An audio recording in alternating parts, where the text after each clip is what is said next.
Glad to be with you today. So you all heard from the president earlier today with his perspective on the May employment report. So I won't repeat what he said, but I just did want to provide a couple of contextual points and a little bit more looking under the hood of that report from an economic perspective. So a couple of things that I think were notable from our perspective. First, beyond the top line strong job gains and the now consistent pace of over 500,000 jobs a month for the last 4 months, we saw in May the largest 1 month decline in long-term unemployment, the long-term unemployment rate since 2011, so in about a decade. That measure is measuring people who have been out of work for at least 27 weeks, so for more than half a year, and that number fell by 431,000 this month. This is a really important indicator, certainly for those of us who have been watching and tracking the economy closely over the course of the last several years and into and through the pandemic, because we know the economic evidence that those who are long-term unemployed tend to have the hardest time getting back into the labor force and eventually find new employment. And so this substantial reduction is an important indicator of the health of the labor market, and something that is obviously very good news for those people and also, I think, for the economy writ large. Second is on wages. And the president touched on this, but we saw average weekly earnings rise 0.5% this month, which consistent with the wage growth that we saw last month. We saw analogous data on aggregate compensation come out earlier this week.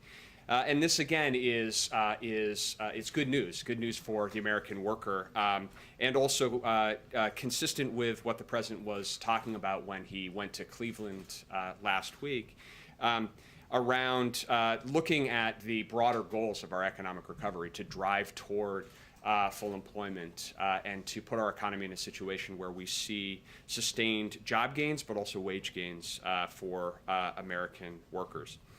Third point is just how we see in this jobs report some of the impact of the American Rescue Plan and the specific elements of that work that were designed to try to address challenges that we face. Obviously, beyond the direct vaccination effort, two of the key elements of the American Jobs Plan were around trying to provide the support necessary to get schools open, and then in particular to provide the support for child cares and child care centers, to actually get more child care centers open, because we know that the more centers are open, the more slots there are, the safe child care environment is a key element of how families and parents think about how to sustain work in the post-COVID environment. In May, we saw employment increase by 103,000 in state and local education. That is a direct result of seeing more schools open, more educator jobs, good news for those people who are getting back to work, but also for the broader economic recovery. We saw 18,000 jobs added in child and daycare services. Again, you draw a direct line between the resources that were provided in the rescue plan for those purposes and the results we're seeing now. I would also provide the context on that. Despite that progress, we're still down 800,000 state and local education jobs since February 2020. And we're still down 135,000 jobs in childcare. And I think that that's a reminder of the depth of the crisis of this pandemic, the ways that we have to go, but also, I think, importantly, a reminder of why it is that we focused on passing a rescue plan that would sustain support over the course of this year. That the rescue plan was designed to not just provide support for a day or for a month, but over the course of the year, as we understood and the need to continue to provide support, to continue to build back to a stronger foundation. Fourth, I think that we're looking at this employment report in the context of a number of contemporaneous economic data points. First, probably the most important that provides, I think, additional reason for economic optimism is that this report was a snapshot of where we were on May 12th. And perhaps most evocatively in just how quickly things are changing, where we too have been doing this briefing on the day that this, on a day in that week, we all still would have been masked. Things are changing very quickly, and in fact, since that period, an additional 21 million adult age Americans have gotten fully vaccinated. And so we're making progress even since this snapshot in time. And secondly, we're looking at this job growth in the context of the overall health and growth of the economy. And we saw earlier this week the OECD significantly increase its economic growth forecast to 6.9% for 2021. In that report, citing that the American Rescue Plan and the United States fiscal response likely adding 3 to 4 percentage points to GDP this year, and positioning the U.S. as the president heads to his first G7 as the only G7 country, the only OECD country in a position where our future growth prospects are actually stronger today than they were pre-pandemic in January 2020. That's only true of the United States, not any other developed country. The final point that I will make is a point that you will hear me repeat as and if and when I come back and we talk more about jobs numbers in the future, is that we are in an unprecedented situation. There's a lot of uncertainty in our economy, and we never put too much weight on any individual data point, be it a jobs report or any other report. We expect there to be ups and downs. We expect there to be bottlenecks as we turn this economy back on. And our focus, the president's focus, is on executing an economic strategy that is working. We see that in the data from today, but to be patient and think to the long term about what the American economy needs and the American workers need as well. So with that, happy to open up, take some questions. But go ahead, Zeke. Thanks, Brian. You mentioned now, and the president mentioned in his remarks earlier, the administration was going to look to efforts to address some of the supply bottlenecks. Industry experts say, semiconductors, that's a multi-year process to fix that. So what is the administration going to do to fix some of those bottlenecks that are raising prices right now? Yeah. It's a great question. So first of all, I would say this is an issue that the president has been focused on from the campaign and early on upon taking office, that one of the things that the pandemic has exposed is the degree of vulnerability in supply chains and the need to have a deliberate strategy to try to build resilience in our supply chains.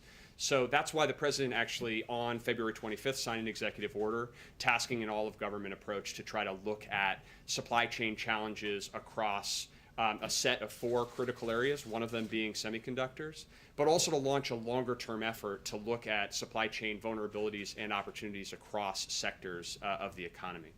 So that executive order had a 100-day time frame associated with it, which is coming due at the end of this week. So you can expect to hear more from us on this topic early next week. But in short, what I would say is, look, on a lot of these issues, there is no immediate short-term, magic bullet fix.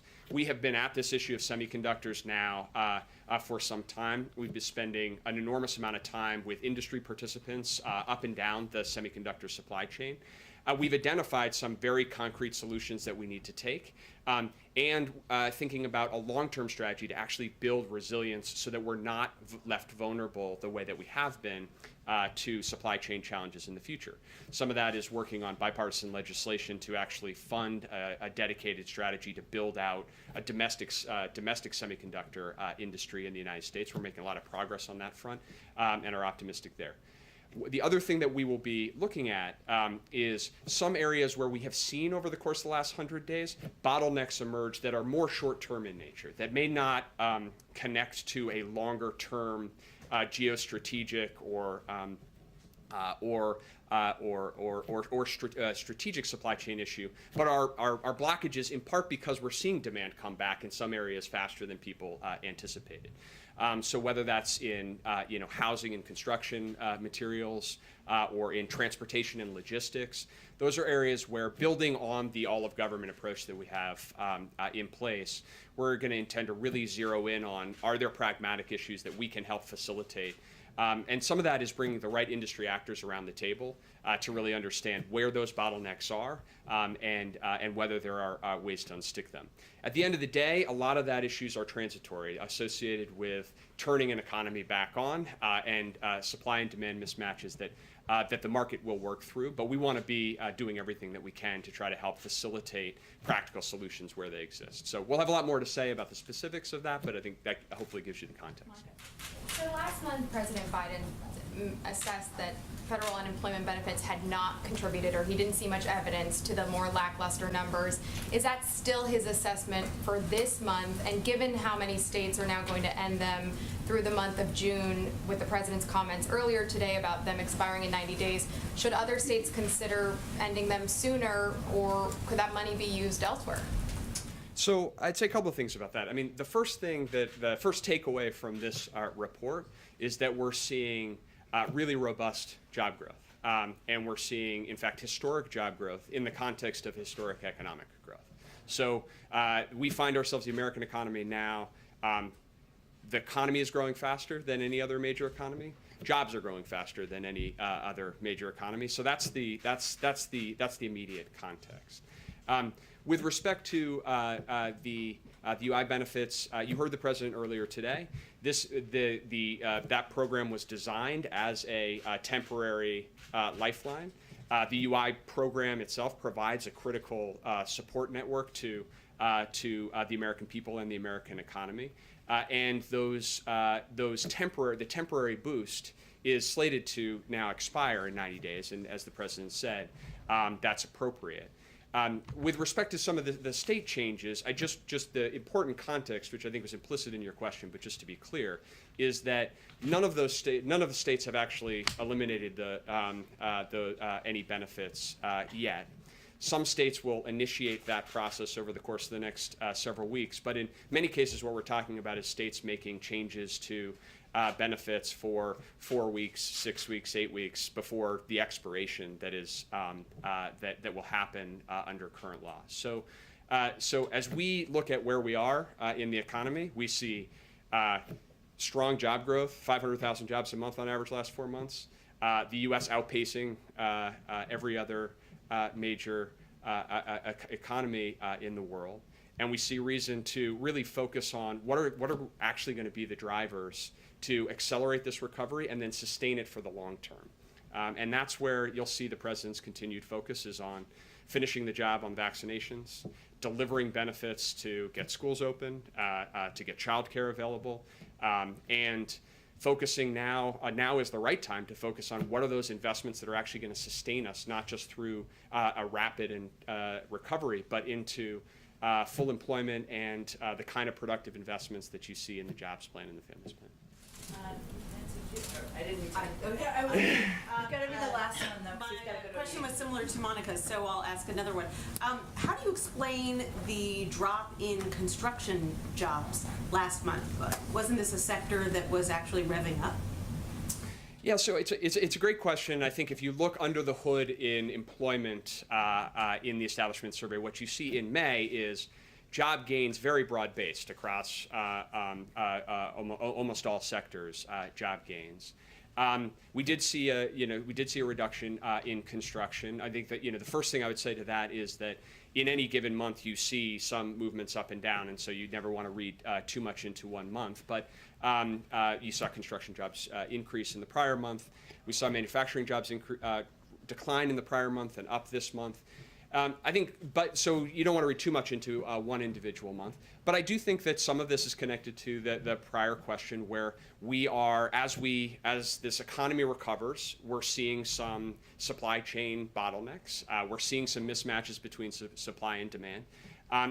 As we anticipate those to be short term, they're still causing bottlenecks. So we're seeing that in different sectors of the economy. I think some of that may be what's going on in the construction sector as well. So I think bottom line, we saw broad-based job growth over the course of May, and I think that that's the most important takeaway.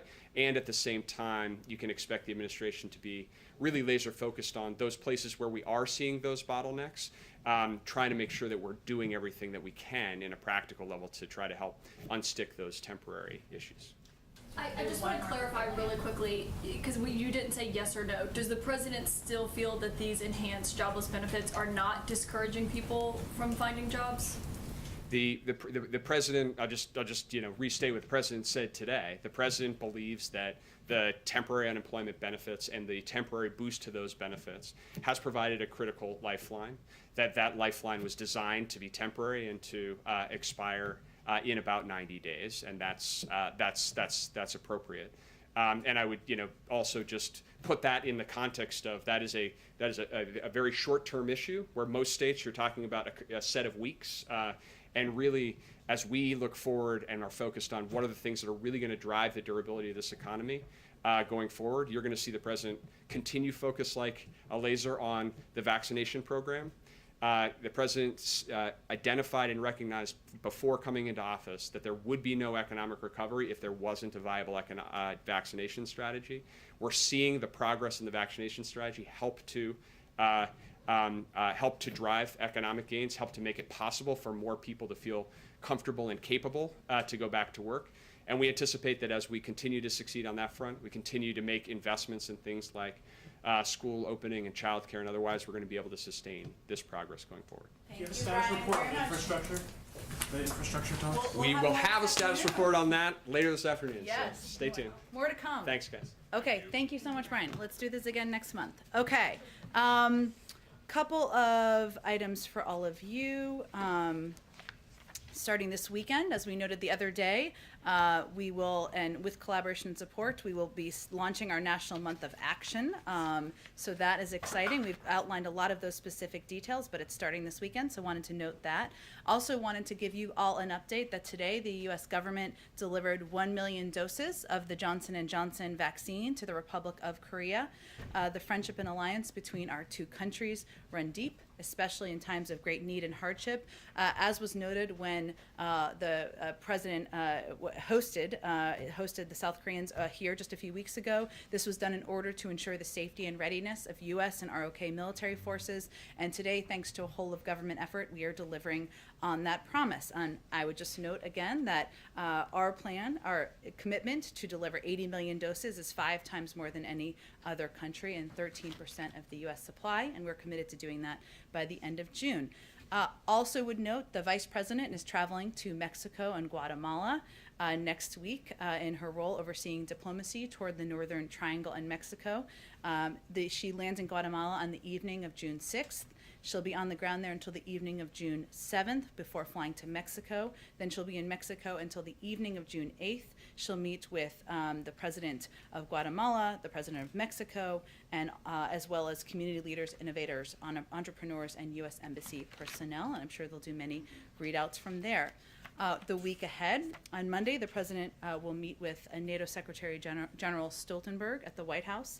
The president and the Secretary General will discuss the June 14th NATO Summit in Brussels and many issues on the NATO agenda, including reinforcing transatlantic security in the face of challenges from Russia and China.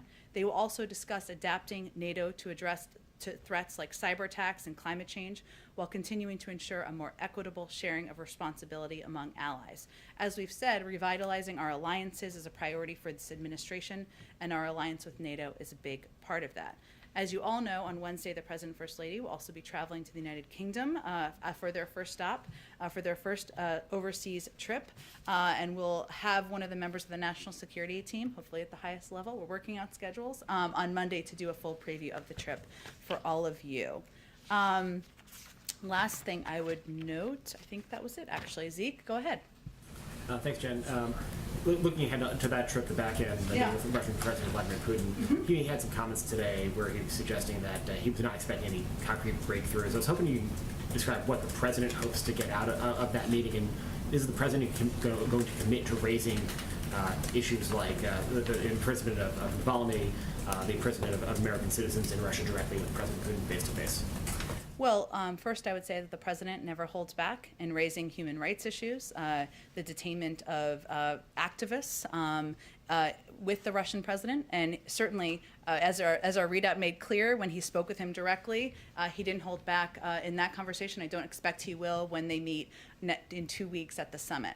In terms of the focus of the summit, I think we'll have more to preview on Monday. But as I've noted in here previously, I think the president expects to raise a number of issues, including Ukraine and what we've seen as aggressive behavior at the border by the Russians. He also will raise cyber activity, malign activity, problematic activity, harmful activity we've seen take place. Of course, there is the SolarWinds hack, but also the ransomware hacks, as we've talked about, the actions of criminal groups within a country. There's a responsibility of the leaders of that country to take action, and there's no doubt President Biden will be raising that directly in that conversation. I don't think we're setting this up to be a meeting where there is going to be an outcome that resolves every issue or every challenge in our relationship. We expect there still to be challenging conversations moving forward, but it's an opportunity to discuss areas where we have mutual interest, like nuclear security and stability, and also to raise issues where we have concern. And then we expect this to be a forum for that face-to-face. Separately, the president just got back from a couple of days at the beach.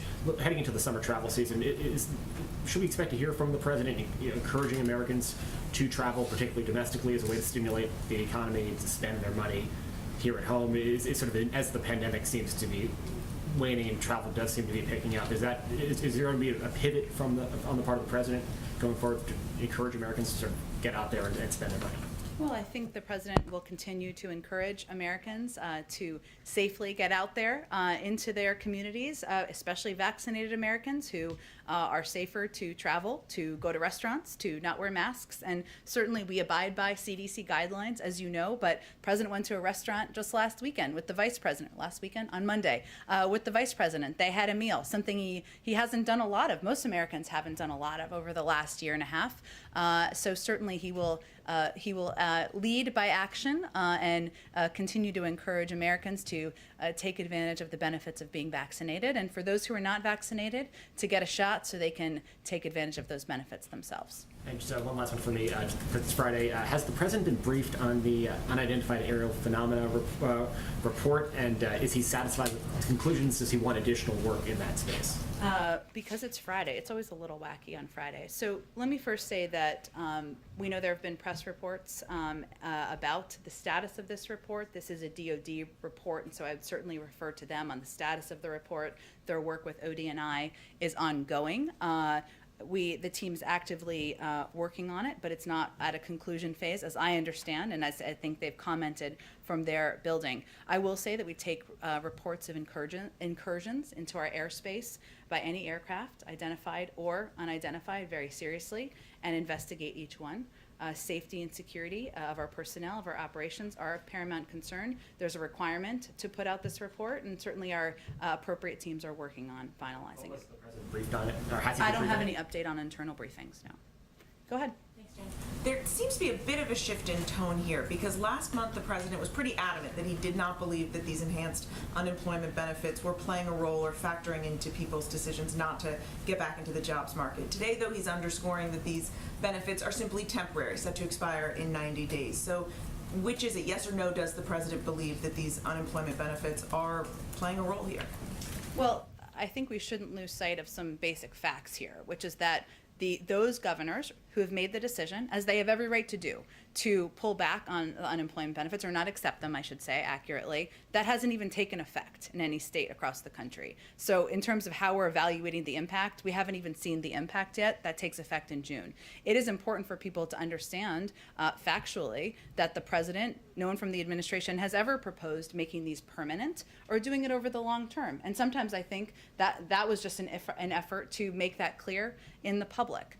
So we understand there's politics at play here. That's okay. Every governor is going to make their own decision. At the end of the day, what we see as the biggest driving factor is vaccines and individuals being vaccinated, feeling safe to go back to workplaces, the fact that childcare centers have rehired, that teachers have gone back to work. Those are all positive signs. And at the end of the day, the president and this administration has created more jobs than any president, any administration in modern American history. So that's kind of how we see the jobs But Neat based on data. the data, do you believe that these benefits are having any kind of impact in people deciding not to maybe re-enter the job force right now? Well, again, I think that's a really difficult thing to analyze, given we have created a historic number of jobs in the last 4 months, more than any president in modern American history. So, and the jobs, the UI benefits haven't even been pulled back in any state. So it's a question I'm sure we can have a discussion about in the next couple of months as we see what the impact is on different states or if that's a factor.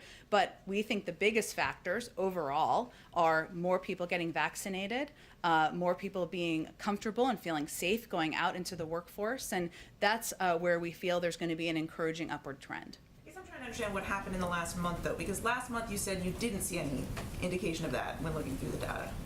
I don't think we can evaluate the data that hasn't been applied in states across the country yet. And what we're really talking about from state to state is governors making a decision to pull back on accepting unemployment benefits for 6 weeks or 8 weeks. That's it. It hasn't even started yet. So I would leave it to all of you and your outside analysts to decide whether that is a big factor in terms of economy and data or whether that is a political discussion we're having. Go ahead. Thanks, Jen. Does the White House have any reaction to Facebook's decision to suspend President Trump for 2 years? Was this a reasonable consequence for what he said? Well, as always, it's a decision for the company to make and any platform to make, and clearly they've come out and made their decision.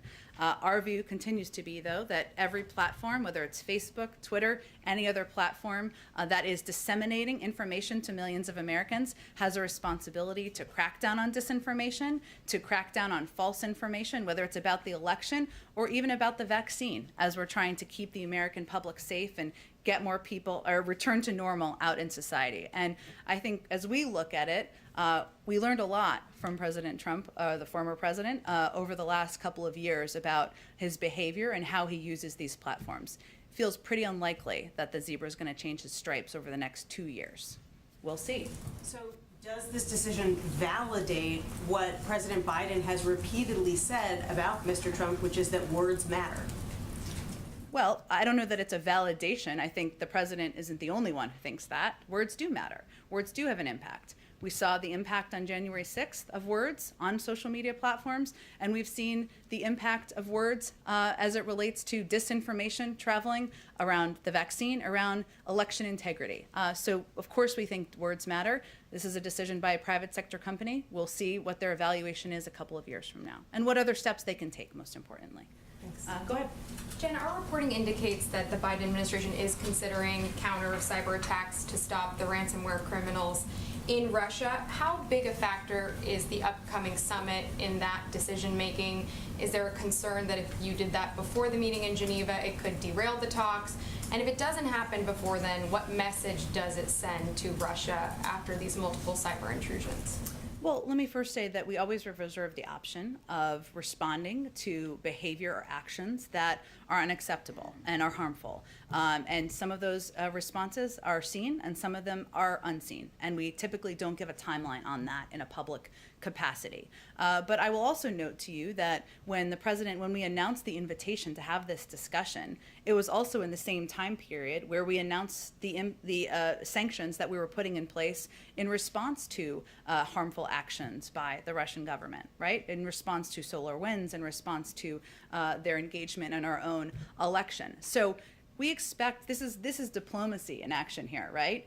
We will take action when warranted, sometimes seen, sometimes unseen. We typically don't predict that ahead of time, and we also will look for areas of opportunity to have a discussion. But we are not having this summit as a reward. We're not having this summit because we expect to only talk about areas where we agree or disagree. And in the president's budget blueprint, there's only about $1.3 billion dedicated to bolstering cybersecurity. Mm-hmm. Given what we've seen over the last few weeks, is that enough? Are there talks that more resources need to be dedicated to this? Or are you thinking more to leave this to the private sector for those companies that we've seen that have been impacted? Yeah, it's a really good question. I mean, I will say that we know that the ransomware threat is urgent, it's complex, and it's been increasing over the last several years. And, it feels new to us over the last couple of weeks, but it has been increasing rapidly around the world over the last several years. One of the reasons that we have initiated a rapid review internally is because we recognize that threat. And we will assess based on that review what additional needs there are, both from the federal government in coordination with Congress or from the private sector. And that review is focused on the disruption of ransomware infrastructure and actors working closely with the private sector, building an international coalition, of course, which will be a focus of the president, will be a topic of discussion, I should say, of the president's foreign trip, expanding cryptocurrency analysis, which we know is a factor given so many of these ransomware attacks are, if ransom is paid, which of course we don't recommend and don't advise from the FBI, but it's often done through cryptocurrency channels, and reviewing our own policies. So that review is ongoing internally with our national security team, and we'll assess what additional needs might be needed. And one last bit of housekeeping. Last month you said you didn't have an update, but that you maybe expected the president to get his first physical soon. Do you have any update to provide on that? Should we expect that to happen this summer, or is there anything else you can give us? It will definitely happen this year, and when he has his next physical, we will provide that information transparently to all of you. But I don't have a date for you. Go ahead. Thank you, Jen. Would the president support a commission to investigate the initial U.S. response to COVID-19? A commission in Congress? Or a presidential commission? I would say if members of Congress have a discussion and want to have a discussion about that, we're happy to hear from them.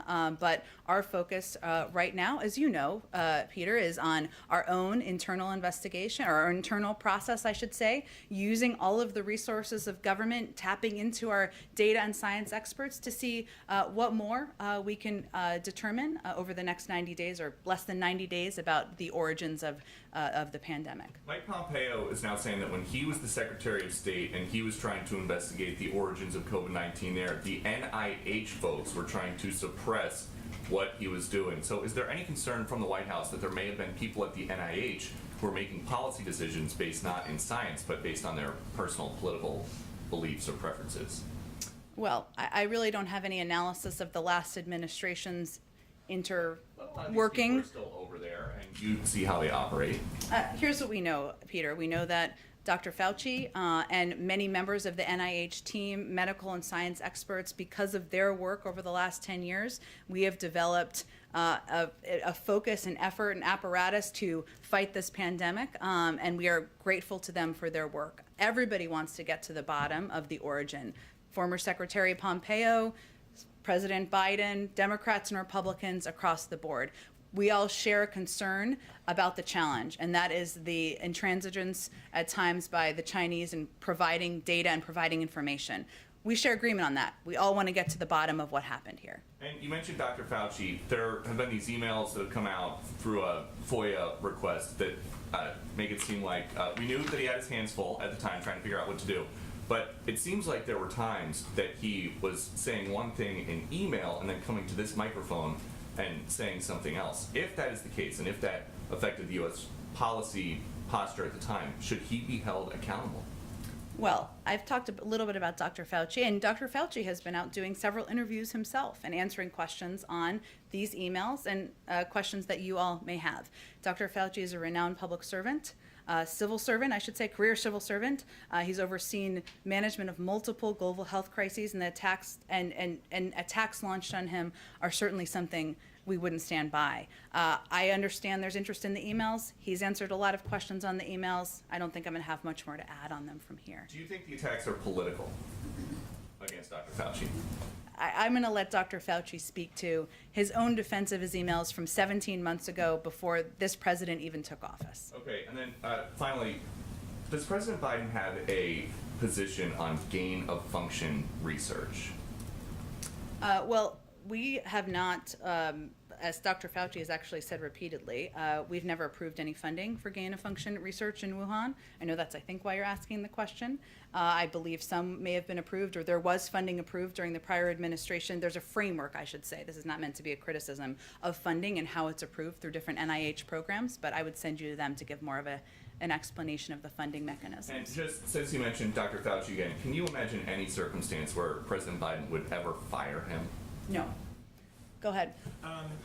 Just to follow up a little bit on Russia, I know you've said repeatedly that this is not a reward to Vladimir Putin, but what can you do in terms of stage management to make sure that it doesn't become that? I mean, become a platform for him to offer alternate facts, alternate analysis of history, of what's going on, and also provide, a way for him to damage the opposition within his own country. Are you thinking through that issue, or how will you address that? Well, one thing is we're going to bring all of you with us to report on what he says and doesn't say, and fact check what he says or doesn't say. The other piece is President Biden, as you've heard him talk about, has engaged with President Putin in the past throughout his career. And he is never one to hold back on areas where he has concern, areas where he feels the actions of the Russian government or Russian leadership are hurting the United States. And he certainly has no intention of holding back during this meeting, publicly or privately. But at the end of the day, our job or our focus is on moving toward a more stable and predictable relationship with Russia. There are areas where we can work together. We've talked a little bit about, we renewed a New Start early on in the administration for 5 years. That's an area where we can work together. There are ongoing negotiations for the Iran nuclear deal. They just finished their 5th round of discussions.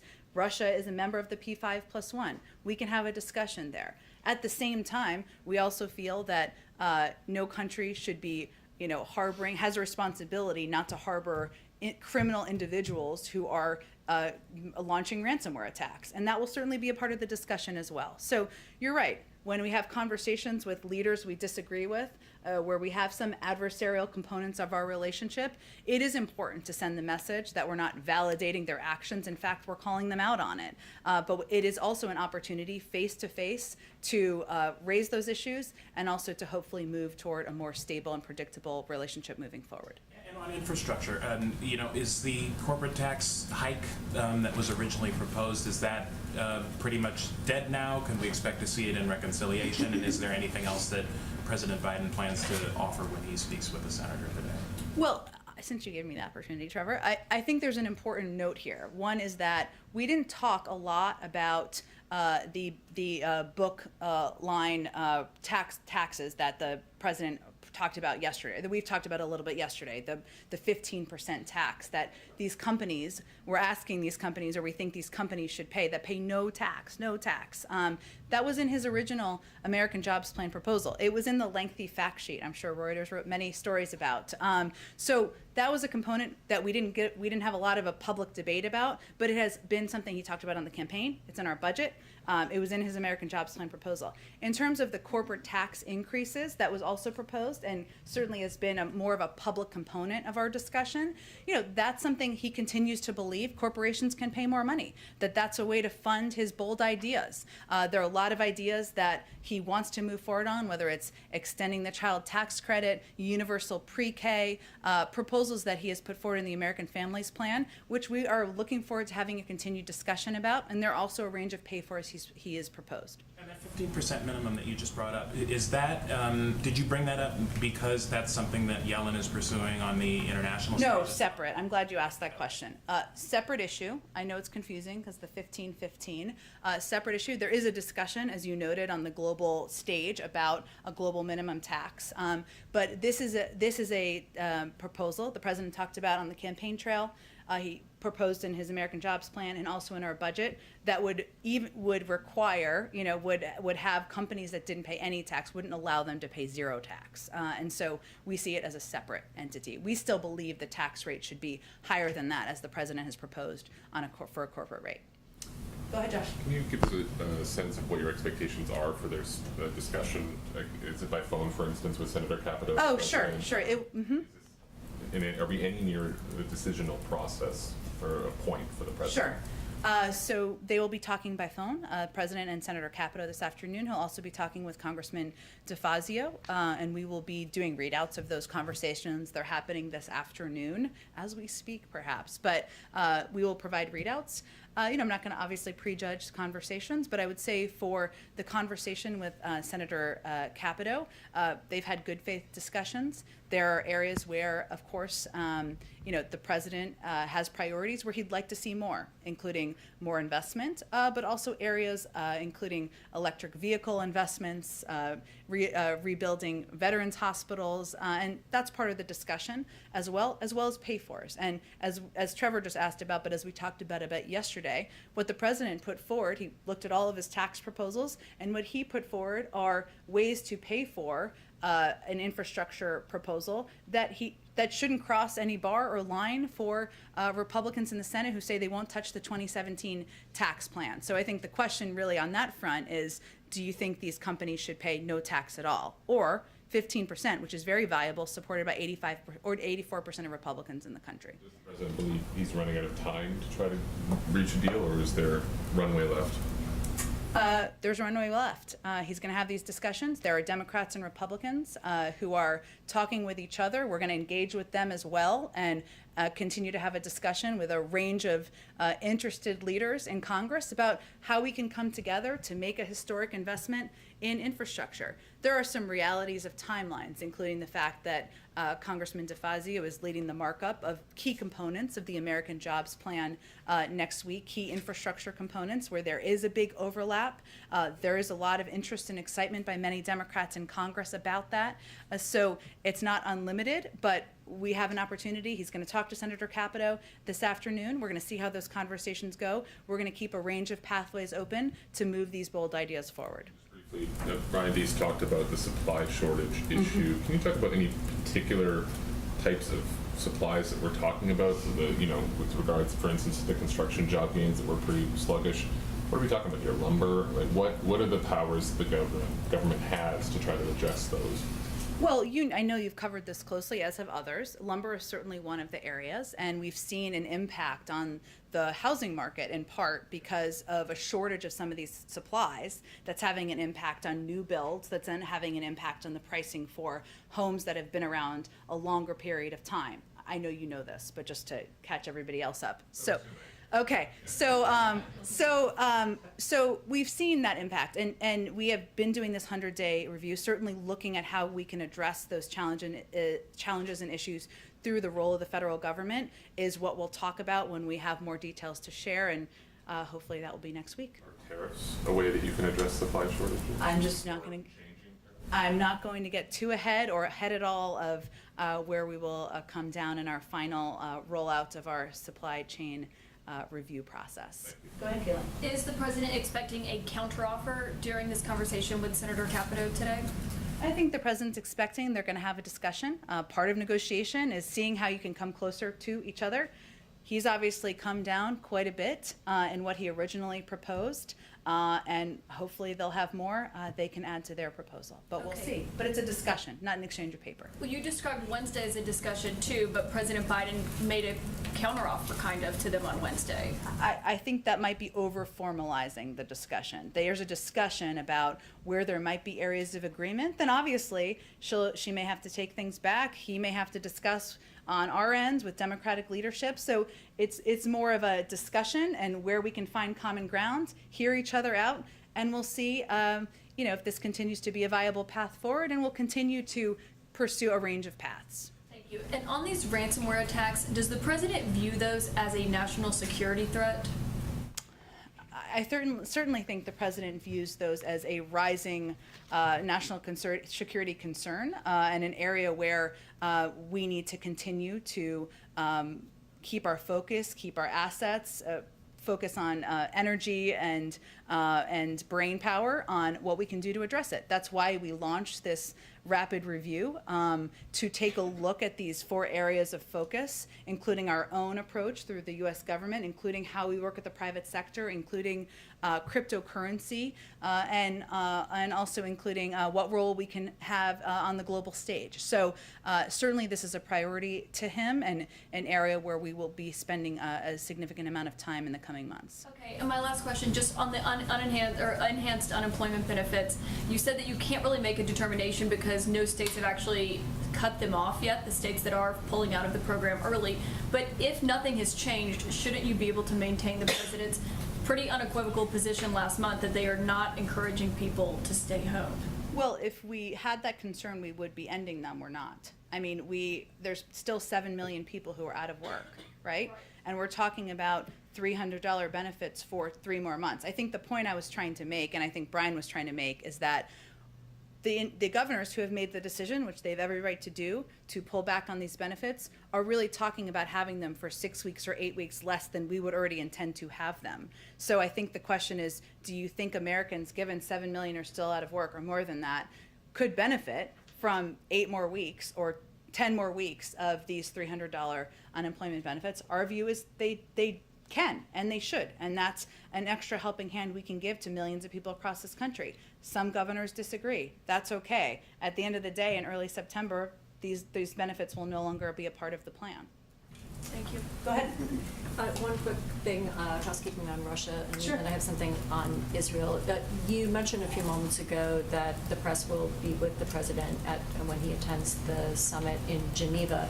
Can you commit that he will have a press conference, a side-by-side with President Putin as previous U.S. presidents have done? I don't know what the format will look like at this point in time. I can certainly commit that he will communicate and speak to all of you, but I don't know what the format looks like yet. I mean, obviously, a press conference would be preferable from, but I think He will answer questions. I don't know what the format will look like at this point. Given the history of the fairly recent history of side-by-side press conferences between the U.S. president and the Russian president, it would make certainly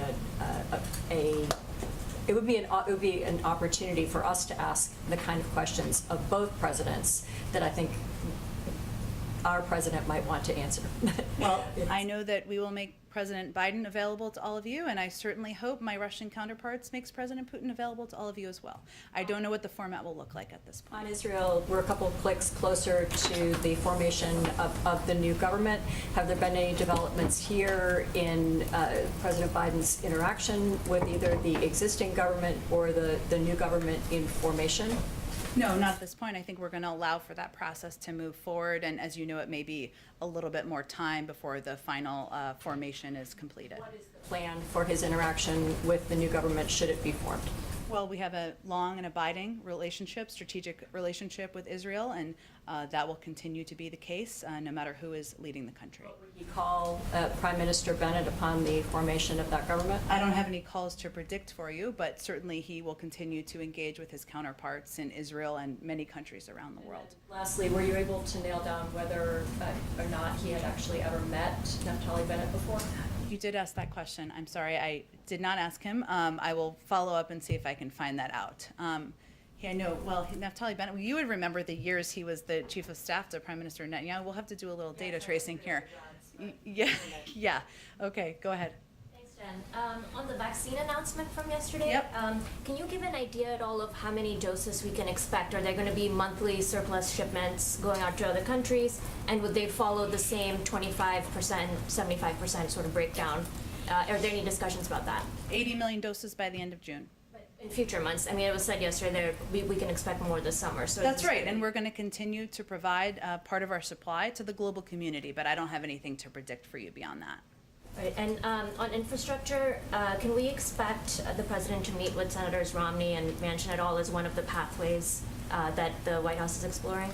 Look, I think as I alluded to a little bit earlier, the president's certainly open to and interested in continuing to engage with a range of members who have an interest in making a historic investment in our nation's infrastructure, modernizing our roads, rails, and bridges, and preparing us to compete over the long term. I know those are two of the members who have expressed that publicly, so we will see what the future days hold. Just on the president's trip, can we expect him to meet with the Pope at all? There's been some reporting out there that he might be meeting with the Pope.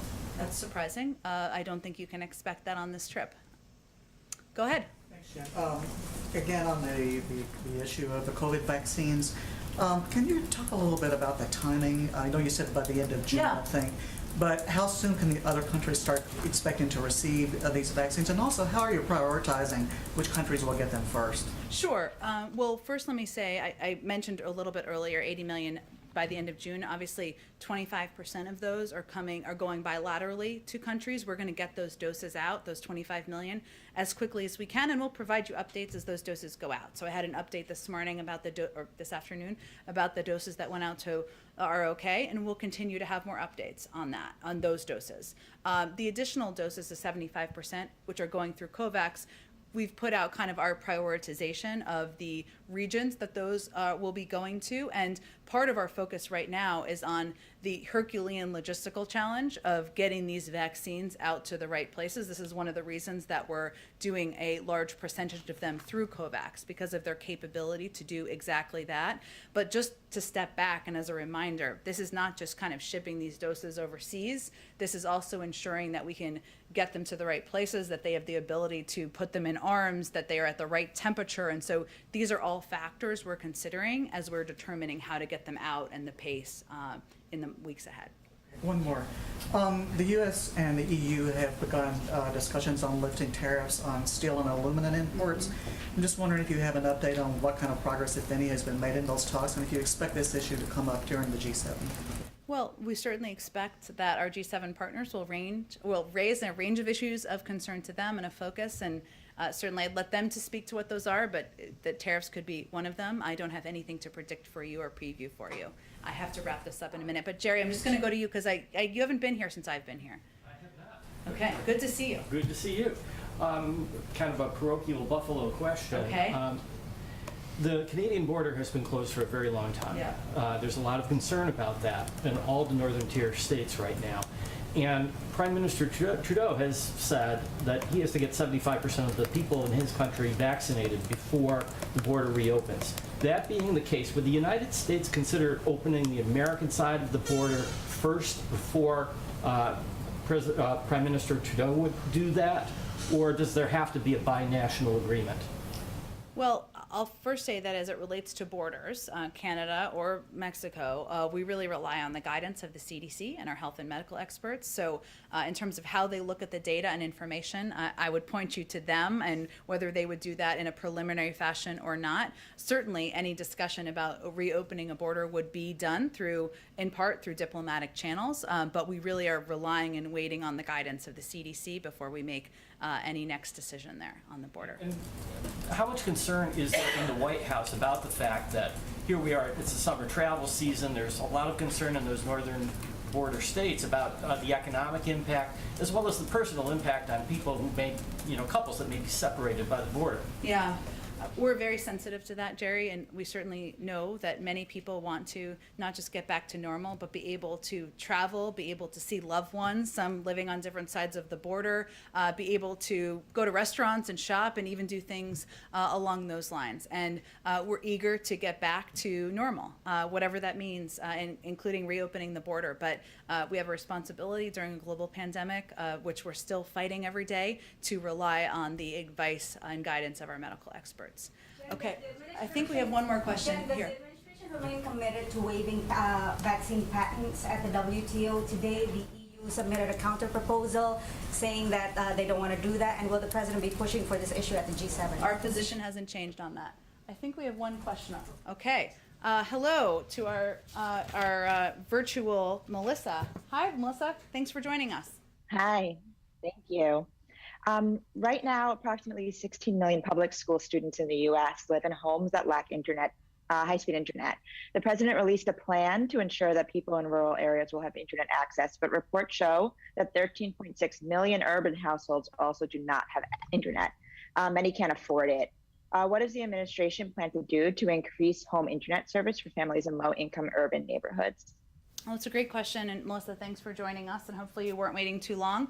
I will say that in the president's American Jobs Plan he's proposed, we're proposing to expand universal broadband access across the country to urban and rural areas to level exactly that playing field, to ensure that kids in cities as well as in more rural communities where there isn't as expansive broadband access have access. And we've seen over the last year and a half during the pandemic what a disparity it creates, both economically, but for kids who are just trying to get an education, The Vice President, as the President announced in his joint session address, is leading this effort. It's an important part of the negotiation, and fortunately one where Democrats and Republicans have a lot of agreement about the need to move forward on expanding access to broadband. Thank you so much. I apologize for this being short today. I have to go do some regional TV, and anyone who has follow-up questions, you come up or email me and we'll talk more. Thanks, everyone. Thank you, Jen.